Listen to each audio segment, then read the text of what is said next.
So here we are to talk about document structure and how its impact upon accessibility. Can I just check in what you would like to get out of this session? Because I was thinking of looking at Word and PowerPoint on Windows, as we discussed earlier when I emailed you, but just wonder how familiar you are with those and with accessibility, and you might well be pretty expert. So it might be feel you're starting at a lower level. Just let me know.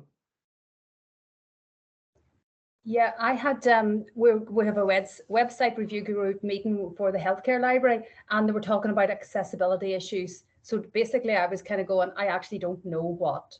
So I am the basic, Okay. requirements. Okay, that's good. That's good. Patricia, thanks for letting me know. Okay. And Margaret, Abigail.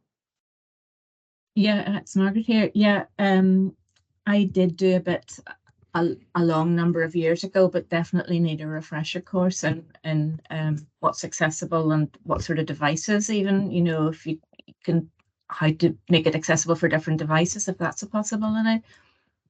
Okay, and so well, what we do today will, I think, work across all devices. Helps probably more on the smaller devices, but it helps in all of them. And Abby? Well, yeah, it's all fairly new to me as well. So I mean, I've seen a little bit and I've read a little bit about it, but yeah, everything's quite new to me. right here. Okay, but that's okay then. That's good to know, because then it means it sounds like everyone's at a similar level. Take it from there, and it means as well that I won't make too many assumptions about what you're using. Well, with Word and PowerPoint, although it might be that you are pretty expert at using those, and you just want to know where they fit in with accessibility. Hi, Shelby. My colleague Shelby's just joined there. So we'll take a look at the at how you might use them. So what I'll do to start off with is share my screen here and just get my PowerPoint running first. Share that. So just quickly share that screen. So hopefully you can all see this. And that's the theme for today: avoiding accessibility errors with good document structure. And we'll look at what document structure can look like and how that affects accessibility. So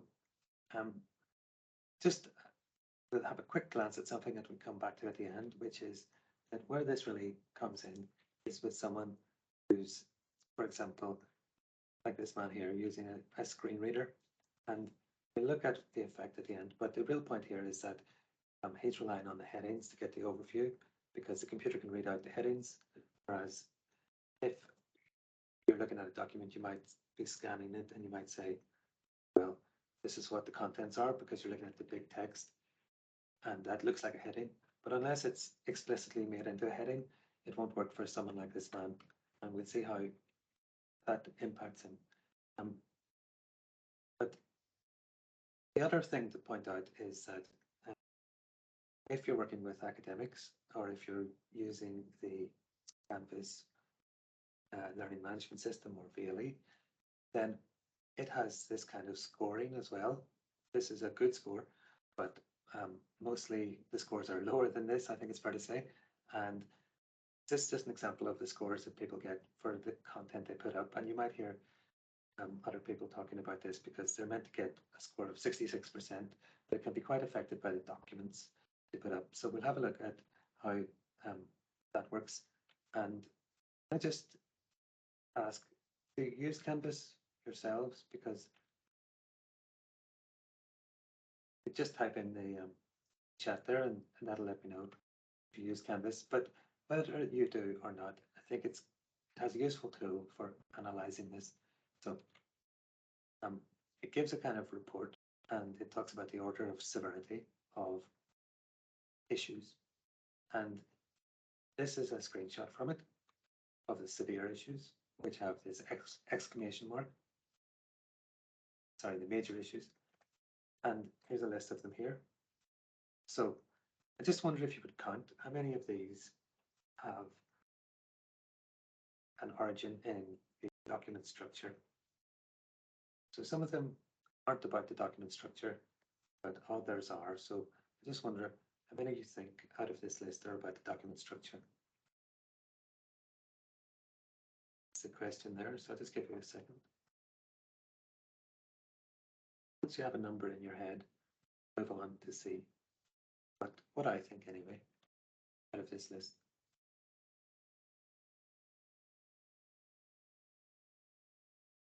So we'll just move on now to the next slide where it shows the answer. This is what I would say is the answer, because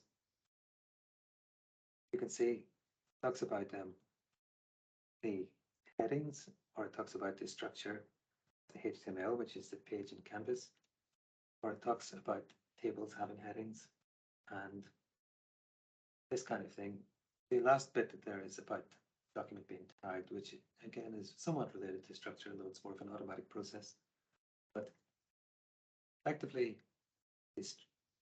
structuring a document basically gives it a spine, and just the way we have our spine and the ribs right into it, that is effectively how the document is going to be once it's structured. Whereas without that, it's more like a jellyfish, and that can cause a lot of accessibility problems. So the first thing to say is that it should start at the right level, which online we'll take a look at in Canvas maybe, but in Word, just call it up here. Just quickly up something in Word here. So this is just some dummy text, and what I've got here is document structure, where it just has a title, just the one heading. But if I was to put in more headings, then I might put them in at the same level or a lower level. So this is just that lorem ipsum text that you might see some place where they just use text. So it won't distract us, hopefully, because it's all in Latin. But we might talk about a document that, what could this document be about? Let's think. It might be about, say, we've all been through the coronavirus. So we might see COVID policy at government level. So if you saw, for example, that you had, well, I think even the government itself, in some cases, was surprised to find out that some of aspects of this were with the devolved administrations, but they wouldn't be if they had looked at a document that sort of set it out for, it might say something like UK-wide at one heading level, and then it might go down here, and it might say devolved over, see, like that.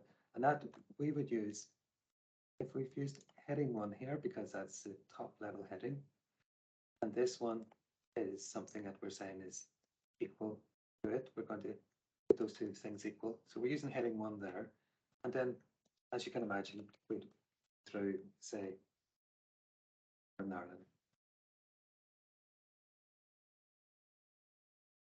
to say an I, to say this here, and put that at heading 2, and then we'd come to say, discuss the Scottish one here, and heading 2, and then we discuss the Welsh one, of course, here. So that is an example for someone who had basically no knowledge of how this was structured.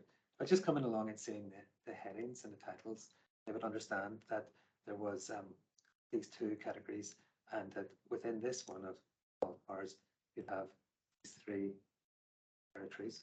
So straight away, this gives us some information, not specific to people who have got a disability or a need for accessibility adjustment, but to all of us. So this is the first thing to say. A lot of these adjustments help, a lot of these things help everyone.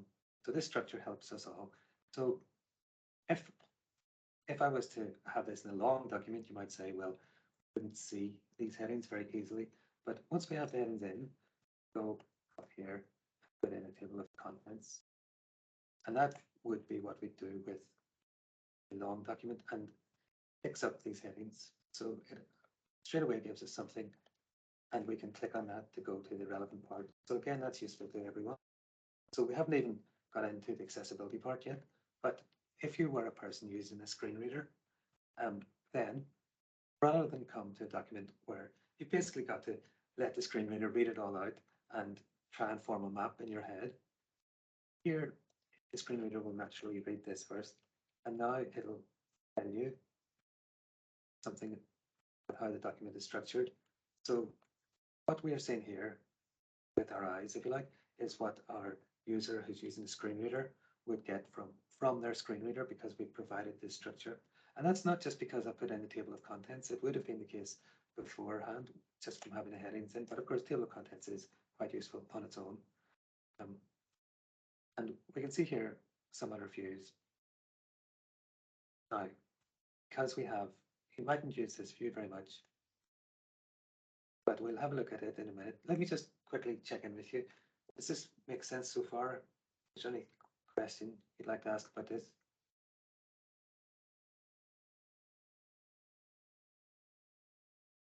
Okay, so I'll proceed then. I think right, okay.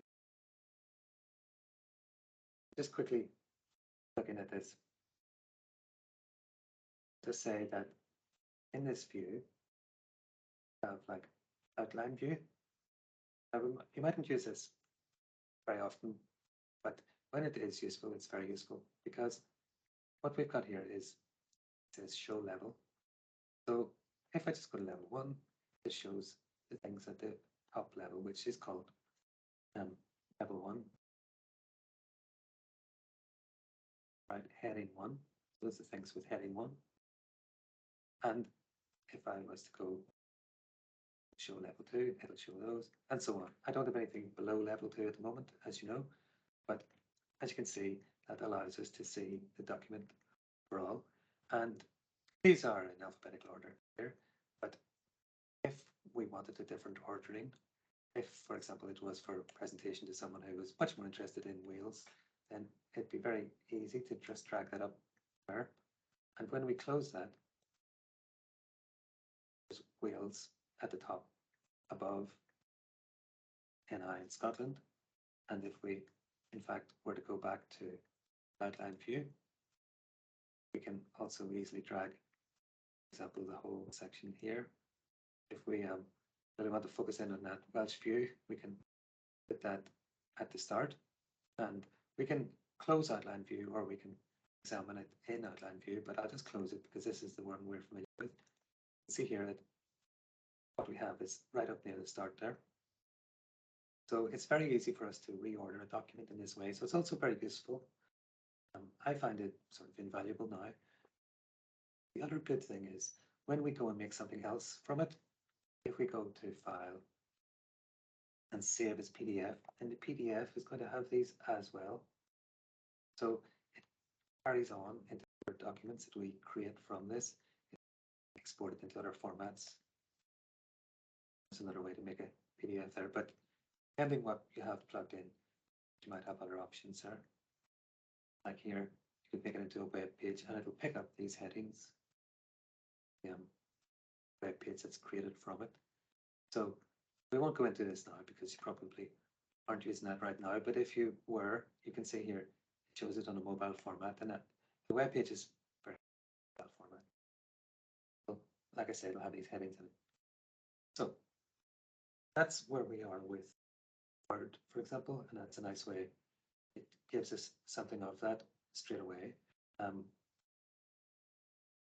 Now this might be a topic that we're, I suppose, familiar with. We could probably tell what's going to be in this category.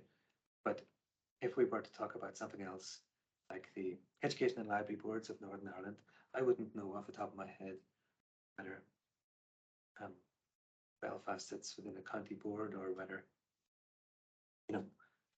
there's a board for the whole of Antrim. Right, but just having the kind of structure here, we might have that information straight away. I think I've got this kind of thing open here somewhere in the background.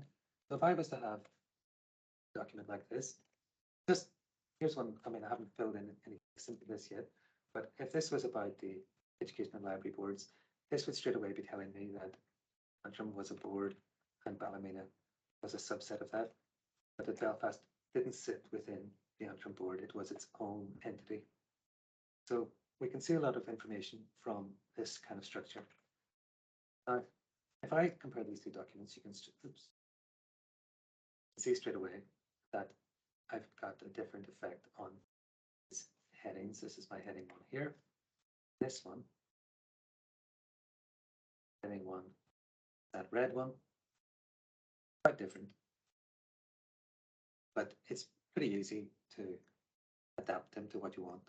So if you were in here and you thought, oh, I've seen someone different one, you can go ahead and change it here. You can go here and format the text. You might make it well, those different size. So now, so far, that's just applied to this. Hasn't affected the other ones. Hasn't affected this one, which is also heading 1. So we've just changed a bit of text in one. We haven't changed our heading. You can see it over here, still blue. But we have the cursor right there in that. Go here. We can say update heading 1, match the selection. Now we have changed that heading. And if I zoom out,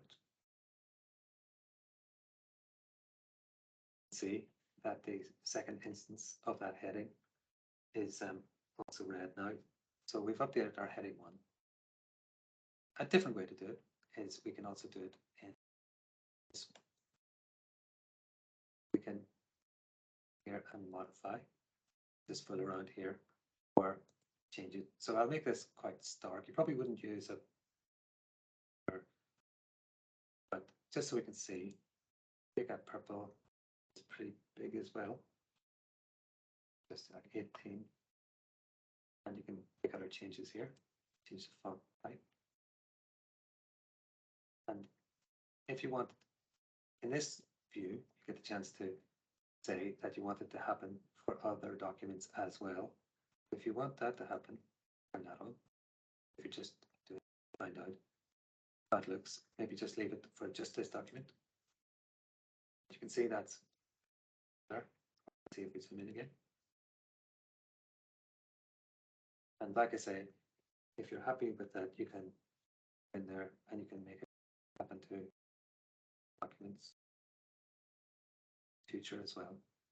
But I probably don't want the purple, but if I did, I would do that. So now I'll just show you that this item on the right hand side is showing up here on the home tab, and you can get it by using this little just ribbon there. Always show the ribbon.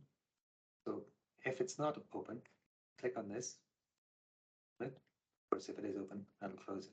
So it's a simple toggle, and you can see which ones you've worked on, changed them, and if you have something that you changed and didn't want it to be heading after all, change it maybe with clear all.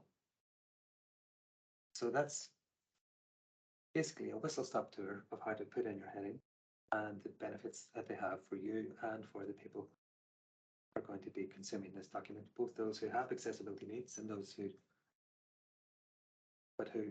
will benefit from the clarity that it brings to the document. Because I've turned off Scotland, if you like, as a heading. We go up here, zoom out again. It's still in the table of contents, but if I was to update that table, see that Scotland's gone because it's no longer a heading. So it's taking the table of contents, is taking its information from the document from the use of headings. So that would make sense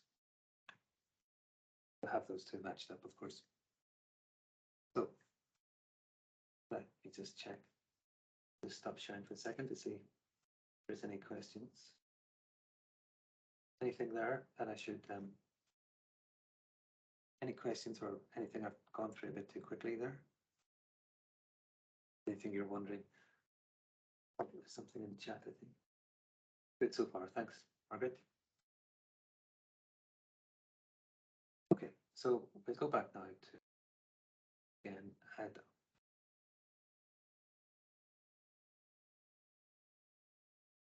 So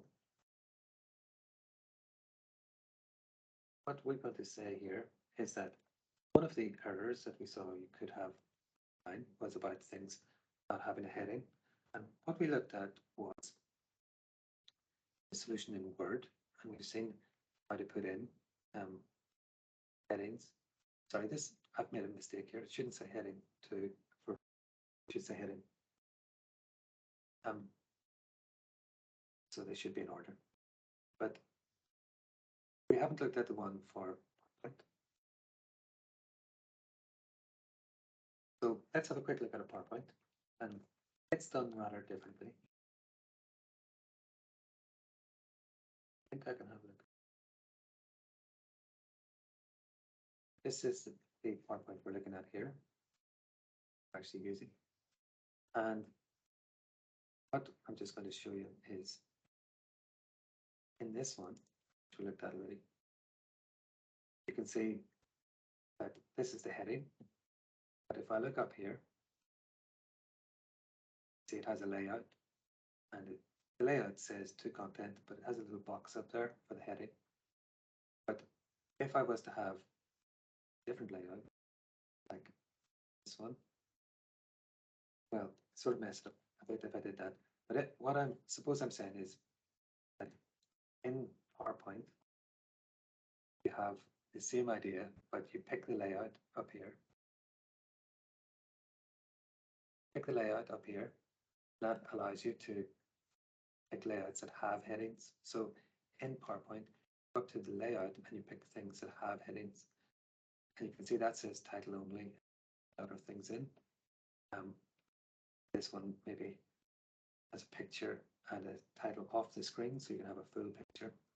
So that's an interesting usage as well. So if I go down here,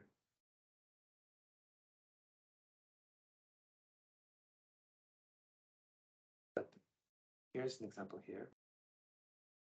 Here's one where the heading is literally off the screen. Title is literally off the screen. And the reason for that is because we want a picture to dominate the screen. We still want the title to be in there. That might sound a bit strange. What's the point of it if you can't see it? So if we were to say,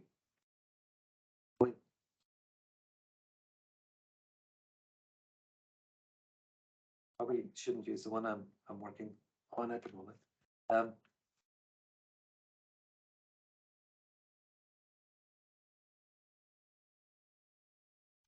Sorry about this. But what I just want to show you, what it too has an outline view. And in the outline view, it shows the titles, including those that are off the screen. So the title is still useful, the user of the screen reader, even if it doesn't appear on the screen. So this is more of a feature. We've deliberately moved it off the screen in order to keep it out of the way, but it's there for the people who are using the screen reader. So they will be through the PowerPoint and understand the top level, the title of each of these. So you can see each slide has a title here. Whereas if you were to put in some slides, you might see that sometimes they don't have a title. So if I was to put in a new slide and just put in picture here,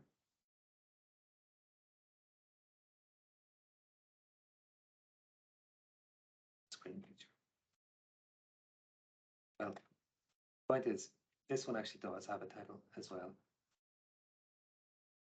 You often perhaps see some things that are just blank slides and then they put in a picture in and there's no title over here. So I would just caution against that from the point of view of someone who's got a screen reader. They're just seeing a set of blank slides, just like this, if you like, or that's what is being read out to them. They're not getting information about the document and have these things in, like a title.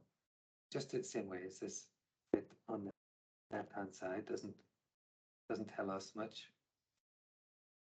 So you can imagine that we would have to go in and look at the slide.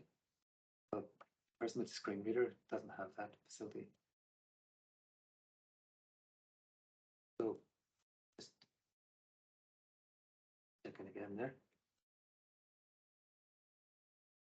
So that's not perhaps as elegant a way as it is in Word, but it is important to know because you pick your layout at the start. So that's the key point. At the start, you're on the Home tab, pick your layout, and you pick from a selection. But usually they have title. You can sort of see it there. It says title and content. These are ones I've modified myself to have a certain name because I've also got others that have means brackets on. But you should be able to tell that it's a title because once you put it in, I said it was about my pets. See it over there? See, that's it. Title there. And that's effectively what we're saying here is using the right box is needed for it to be a real title. It's important for accessibility. So that's good practice. You can also type in here. Got a blank one here. Say, and say it's sort of better because you're still using this one. I think it's a bit less clear what's happening, but it's certainly better than not in it. If you really want it to be blank, go in and fill up your titles, drag them off screen, not in the way for pictures, but in here. So you can just say you don't have a big picture of goldfish and whatever else we know about it. Have your picture of your cat and so on, but you've got your titles in there. And it does help as well with planning.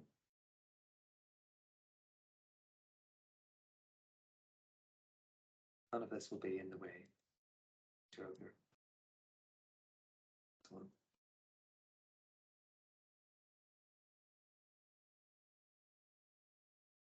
Sure what happened there. Suppose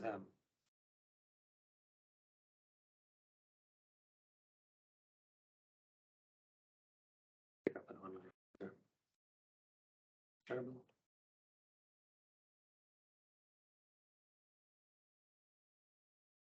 This one. Nice thing about the ones that Microsoft provides in this format, that's some alt text. Not a good one in this case. A close up of a cat. Not sure. I'm not sure why it has this. It's alt text. Obviously, I have to check that for proof it. But most of the time it does get it right. So that's just an example, not of structure perhaps, but of an accessibility where the alt text is telling what's in the picture if they're not able to see it. So I hope they would do a better job of some of the other online ones. Sorry. Check now. You can of course put in your own picture. The point is that some are provided and they are usually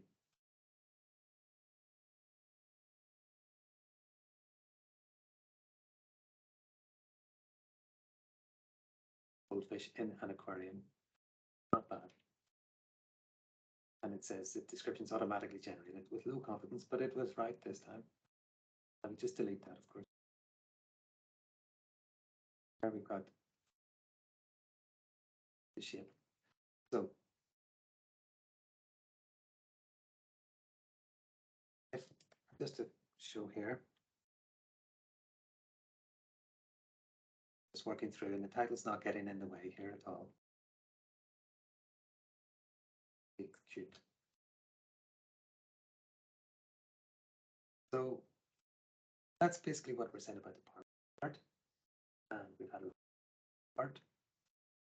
And when I talked about the layouts, I said I'd used some that I'd set up myself. We've made a kind of template, which is a set of slide layouts really. And I'll show you that. That's something I could share with anyone who like it. Basically is a set of layouts like this content and using some of those brackets as they're called, so you have those options. You don't have to use this, but we did this one because the cream or the slightly less white color is better for dyslexic users, as it says garish. We also did some things like put in the logo down here.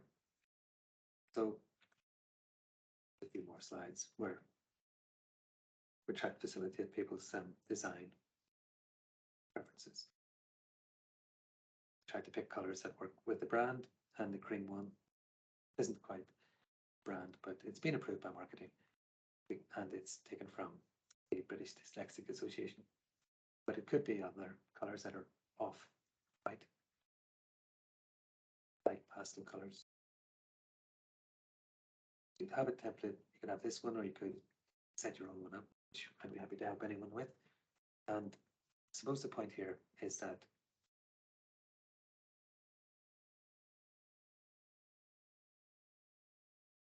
someone would be able to have a template that they liked and then reuse it, and it doesn't have too many errors then. Now, just about this, I just want to show you a more advanced use of PowerPoint. Don't worry about this because something that is useful if it makes sense.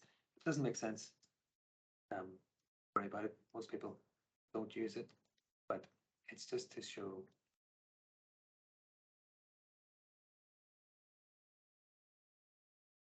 If we were to look here,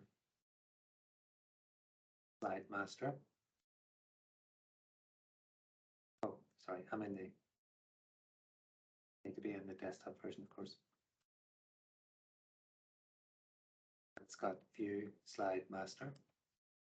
Now, sorry if this is unfamiliar, like I say, just if it is that there's a slide here that is the current slide that all the others take their, all the other layouts take after.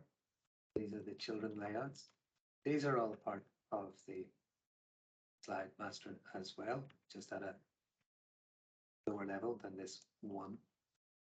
And what this allows us to do is we put the font, sorry, we put the logo in on one slide, then it's in the child slides, and it's in all the other slides. And it's not in as an image that moves around in that slide. It's just in one place. It's really just in one place for the whole slide. So that's nice because there's some rules about the logo and how close it is to the edge and so on. So in this case, we just got to get it right in one place. What has this got to do with accessibility? I'd well ask. So if I can just very quickly show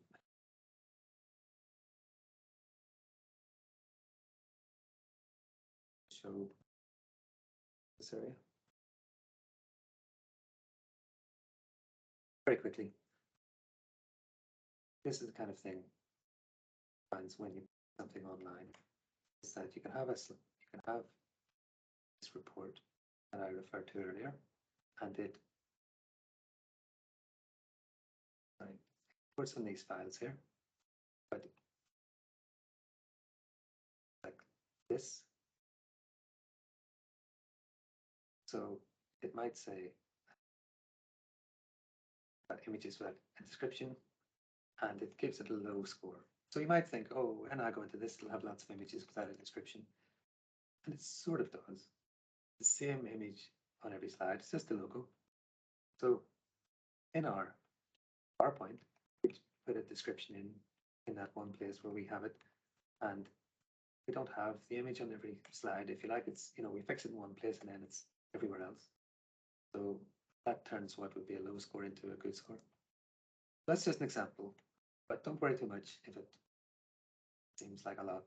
Talk about a master slide. That's basically where it is.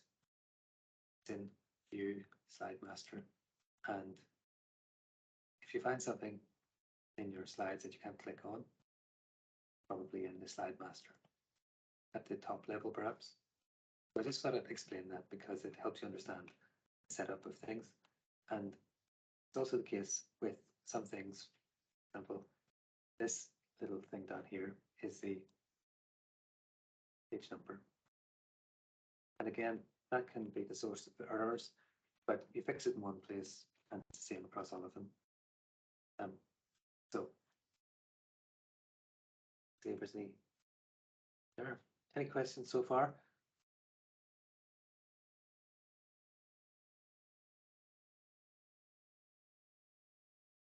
You've been very patient, very good. So I'll show you something about government's advice. Now, the government provides some very nice advice here. And you can get it from this address down here. Oops. Try and select that. It's on the highlight. Well, look, we'll look at it first and then we'll select that.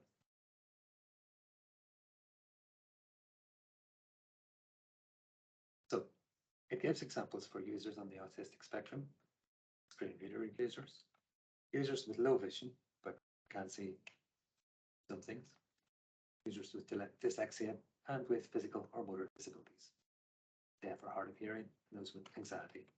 Let's look through these just slightly more slowly. And I've highlighted, just like I've done down here, accidentally in this case, I've highlighted the ones that apply specifically to document structure, but the rest of them are all relevant to accessibility. So for users on the autistic spectrum, we can see on the left-hand side what's good, and on the right-hand side, the contrasting bad thing to do. And I've highlighted there on the left-hand side in the middle that using simple sentences and bullets helps. So that's part of the document structure, using bullet points. But the other things are important as well, plain language and so on. And what we refer to about the simple colors when we showed the template in the PowerPoint.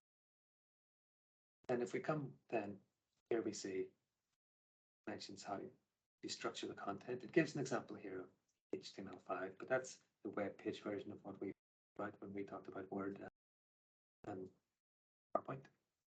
The structure is important, and it'll be different document types of different ways of doing it. And these other things are all, they're just not as relevant to the document structure. So just put that link in the chat so you'll have it for after.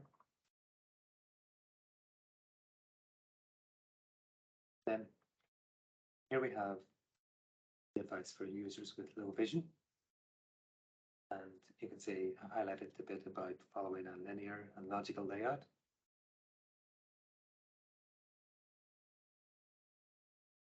And on the next page, we'll see the users with dyslexia.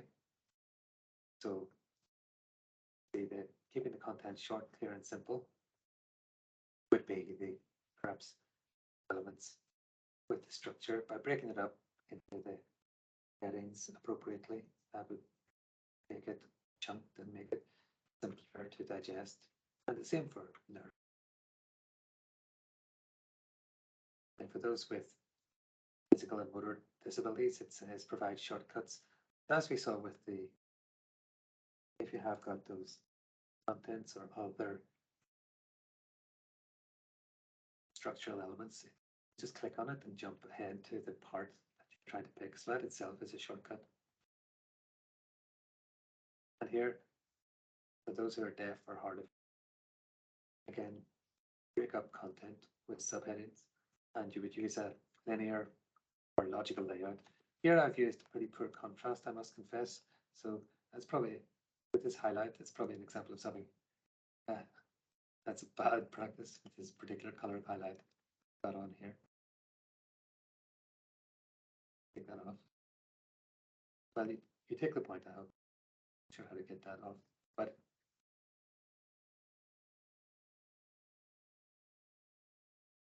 won't go away. Not to worry.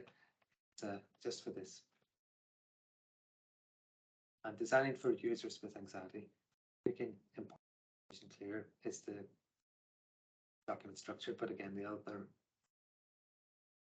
very relevant for accessibility. So there's more to accessibility than document structure, but then conversely, document structure helps people, not just those with accessibility requirements or those who need adjustments.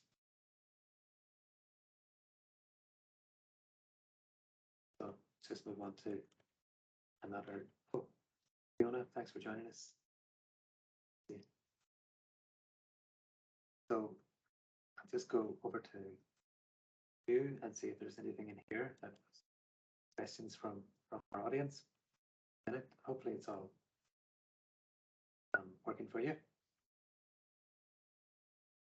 I'll just see down there. So we've looked at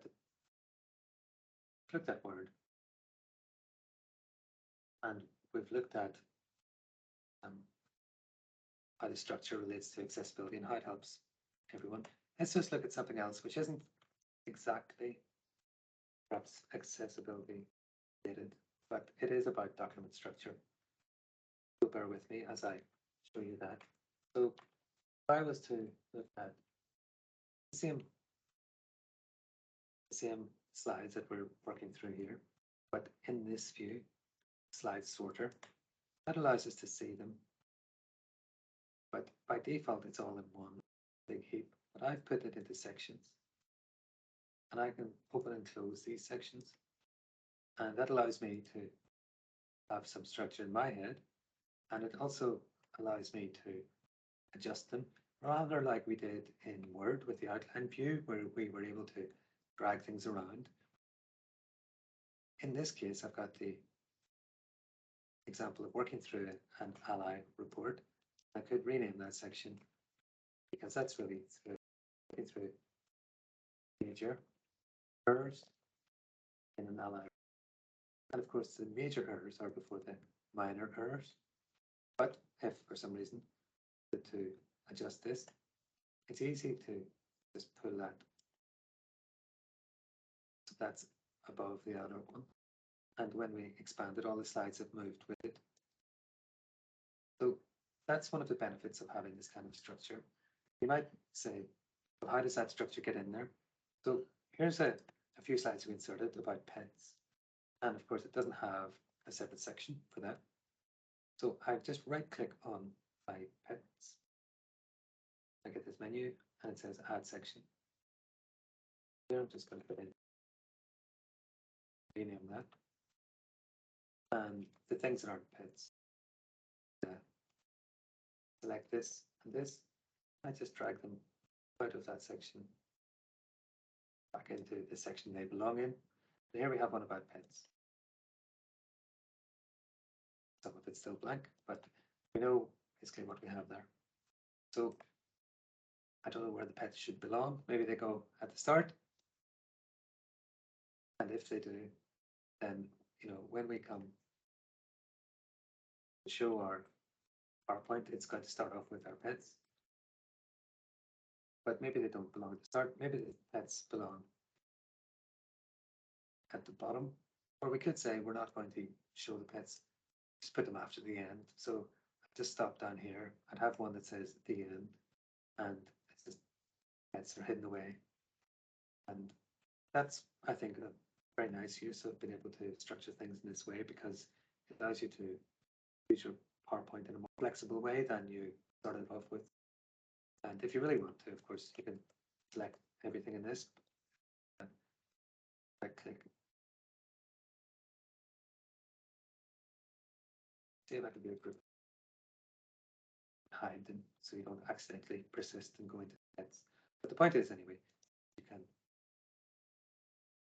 pull this section to the end or pull it to where you want. And these titles, heads, they don't come up working through the slides. So I think that's what I wanted to show you mostly there. I think there's plenty more, I suppose, to say about accessibility. This example here can go on with more things in Word, of course, and I would say that Word is probably where we spend most of our time. So anything you learn about how to put these headings in won't be wasted, because find that the same techniques will work then in other Microsoft applications. So even in things you might not expect.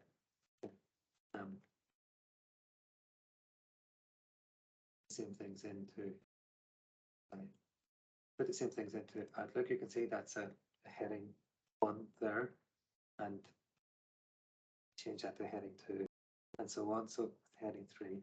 So the same techniques, same tricks are being used there. I'm using the shortcut key there, which I'll just mention, which is Control heading 1. If I wanted to go to heading 2, this isn't a heading 2, but I'm going to make this there. I think here, see the styles. So maybe slightly different place than it is in Word, but in similar way, once you find it, easy move between them. And it's just about deciding whether they're of equal weight or whether one is naturally a child of the other, which is often a question of judgment. But I think that kind of judgment does inform the person very much, as I said earlier with this example about how the actual subject itself is structured. So, for example, think, for example, with policy, if you were to talk about there's other devolved authorities like the authority, the Mayor of London, of course, is quite a strong position in some ways. But if I was to fit this in under code policy, as in this example, correct me if I'm wrong, but I think it might into some other section. It wouldn't. If it was in here, you're sort of saying something about it. You know, if you put it in there and you put it on the same heading level as Scotland, Wales, Northern Ireland, then you're saying something about it, that it's similarly devolved. And someone looking at the document, pick that up straight away, just from the table of contents, checklist update, or from the outline view, or from what's that one called? Sorry, navigation pane, which is just under view, and you can see it's the same thing there. The navigation pane is nice because you don't have to update it like the. And so if I go back to London and say, made a mistake, if I have any special COVID powers, it's all under England, I'll just clear London and see it's disappeared here from this navigation view.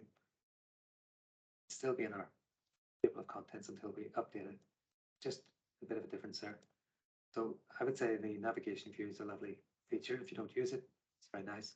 So it's quite nice if you have a wide enough screen to use the navigation view on the left and the styles on the right. If you don't do that, of course, you'll have your styles up here where you can cause them to drop down. Use that X to close it up. If you have a wide screen, it's a nice thing to do. Just this toggle button. And again, here the navigation. Close that up. Back in here. So I love whenever I find a document that has this kind of structure, because straight away I can get information at a glance. And you can imagine it's even more important for a user who relies on the screen reader. Let's hop over to our example here, where we have user relies on the screen reader. And I wonder, hopefully I'm sharing my audio. computer. Are you hearing the audio from this?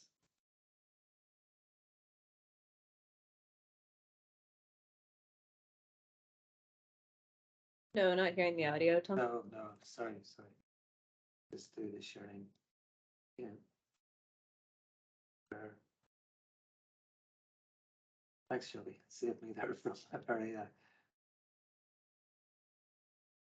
but just share that.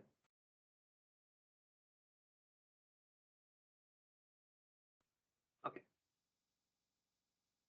So it's just talking about the headings. List dialog. Headings list view.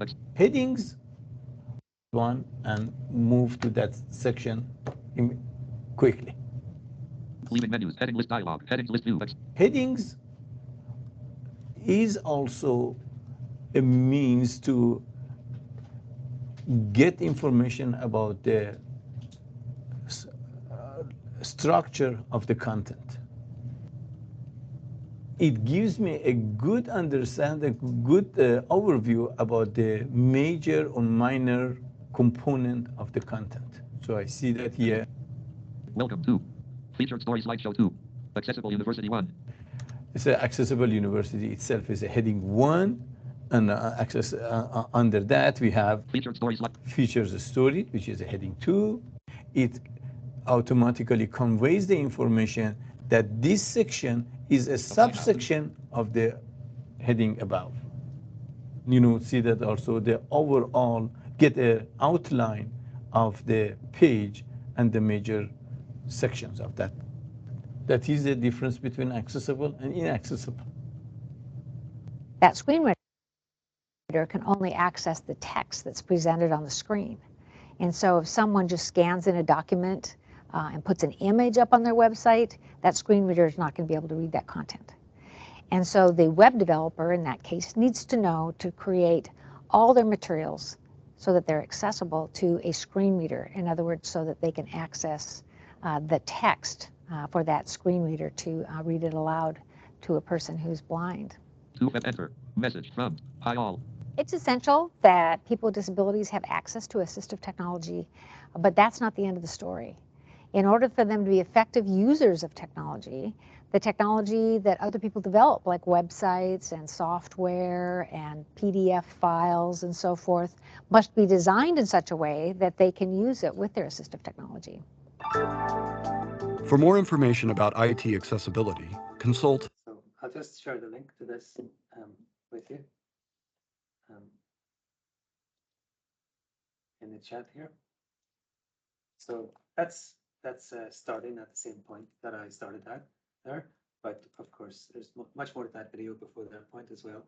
So hopefully that conveys the idea and the importance really of having the headings and so on. So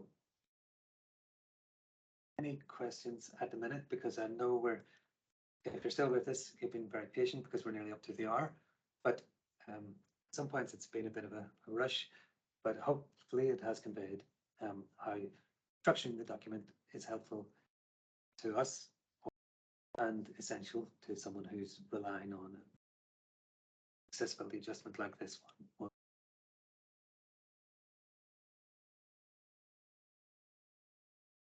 And it is actually now a legal requirement that we comply with these kind of things. So really should, for the university's benefit as well. So it benefits all the stakeholders.